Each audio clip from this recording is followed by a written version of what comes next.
Okay, now we're going to look at how we would write an inequality from a graph. And so this here, we need to notice, we've got a couple of things. We've got a solid line, that's going to tell us something about our inequality.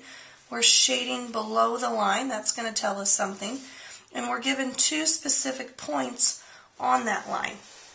Well, we know that in order to write the equation of a line, we need to know the slope and we need to know the y-intercept.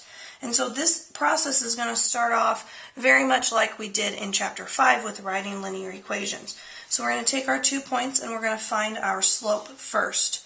So my slope is going to be 3 minus negative 2 or plus 2 over 6 minus negative 1 or plus 1. So I have 5 over 7 is my slope. Now I'm going to pick one of my points, doesn't matter which one.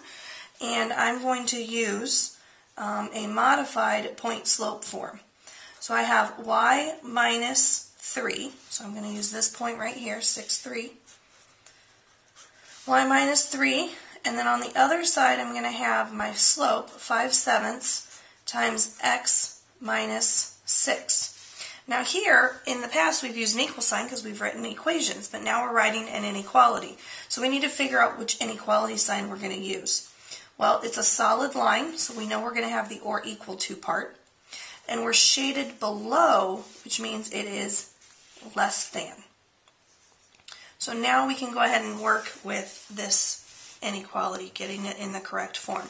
We're going to start by distributing here. So we have y minus 3 is less than or equal to 5/7 x minus 37, because 5 times 6 is 30 over 7, which does not divide evenly.